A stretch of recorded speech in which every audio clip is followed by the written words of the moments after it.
بسم اللہ الرحمن الرحیم الحمدللہ نحمدہ ونصلی علی رسولہ الکریم۔ معزز سامعین، حرکت الدفاع عن السنہ یوٹیوب چینل میں آپ سب کا خیر مقدم ہے۔ اس سے پہلے کی مجلسوں میں بندہ نے اپنی کتاب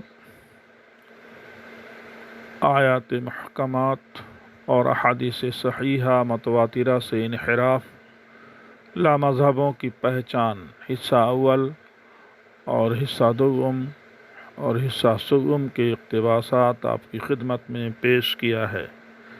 آج ہم اس کی جلد چہارم کے اقتباسات آپ کی خدمت میں پیش کرنے کی سعادت حاصل کر رہے ہیں۔ اس حصے کے اندر قرأت خلف الامام کے تعلق سے غیر مقلدین کے موقف کا دندہ شکن جواب دینے کی کوشش کی گئی ہے۔ ہمارے مفتری نے لکھا ہے اور مختلف دلیلیں پیش کی ہیں، ان کا جواب ہم نے لامذہبوں کی پہچان حصہ اول میں دیا تھا۔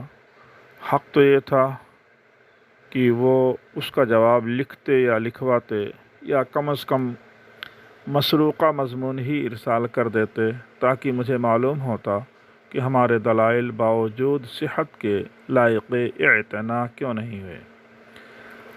آپ لوگ ہمارے دلائل پر توجہ کیوں نہیں دیتے ہیں؟ اگر آپ مطمئن نہیں تو اس کا اظہار ہونا چاہیے۔ خیر، آپ کی جانب سے آپ کے دلائل بشکل اسکرین شاٹ ہمارے پاس موجود ہیں۔ اگرچہ یہ کام تقلیدی تھا جسے آپ نے انجام دیا، تاہم آپ نے کوشش کی، پہلے جیسے چوری کی کوشش نہیں کی۔ اب ہم جواب لکھتے ہیں، لیکن اسے پڑھنے اور اپنے اصول کے مطابق جواب دینے کا وعدہ کیجیے۔ یہ نمبر ہمارے خصم کے دلائل کے نمبر سے ہیں۔ دلیل نمبر 1، سبع مثانی۔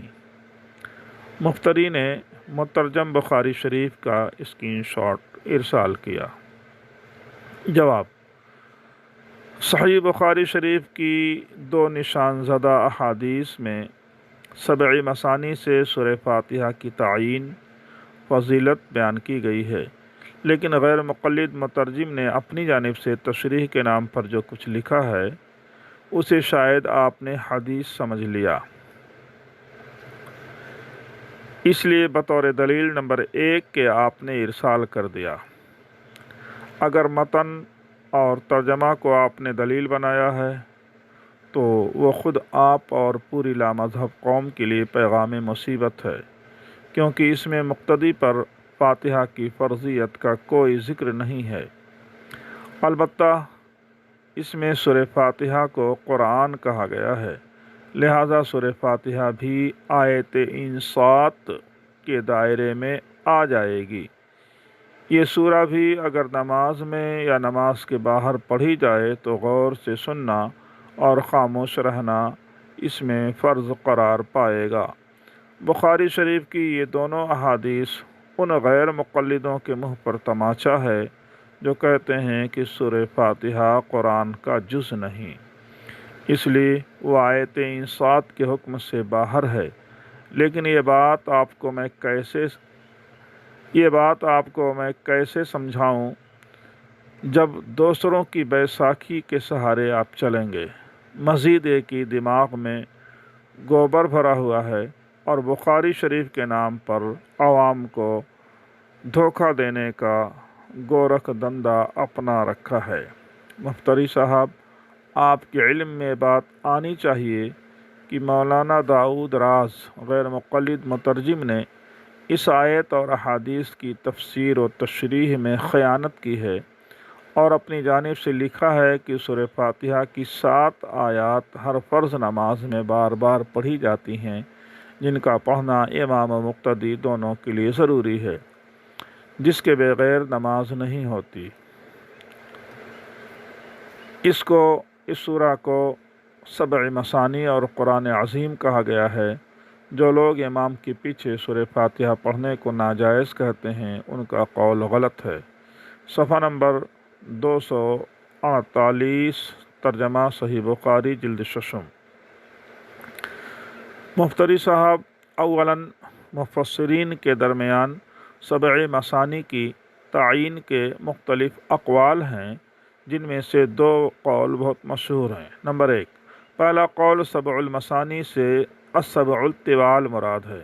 امام جریر طبری المتوفی 310 نے اپنی تفسیر میں اس سلسلے میں مختلف احادیث درج کی ہیں۔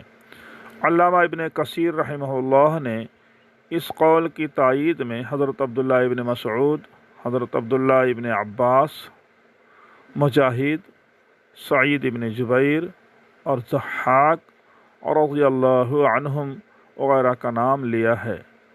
ان سب کے نزدیک سبع المثانی سے سورۃ البقرہ، آل عمران، سورۃ النساء، سورۃ المائدہ، سورۃ الانعام، سورۃ الاعراف اور سورۃ یونس مراد ہیں۔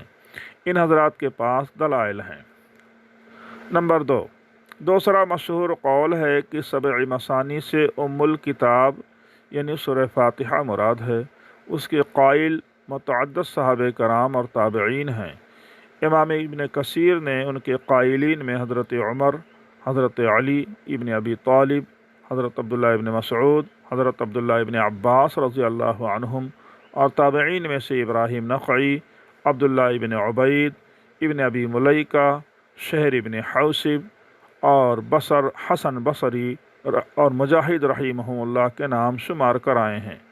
مفسر آلوسی حنفی رحمہ اللہ نے فاتحۃ الکتاب والے قول کو اصح قرار دیا ہے۔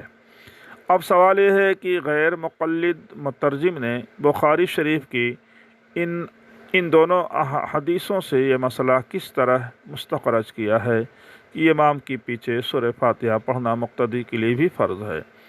آپ بھی متن پر توجہ ڈالیں اور ترجمہ پر بھی بتائیں کہ مترجم نے کس طرح یہ مسئلہ نکالا ہے۔ کیا یہ خیانت کے دائرے میں نہیں آتا؟ کیا اسے منطقی استدلال نہیں کہیں گے؟ کیا اس کو دھوکہ نہیں کہیں گے؟ اگر کوئی مترجم اپنی جانب سے تشریح کے نام پر اپنا مسلک لکھے اور مزید کوئی حوالہ نہ دے تو عربی سے ناواقف بندہ یہی سمجھے گا کہ مترجم نے مذکورہ بالا حدیث بخاری سے یہ مسئلہ مستنبط کیا ہے۔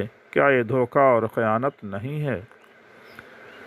آج کے لیے بس، انشاءاللہ کل خصم کی دوسری دلیل کا جواب لکھا جائے گا۔ السلام علیکم ورحمۃ اللہ وبرکاتہ۔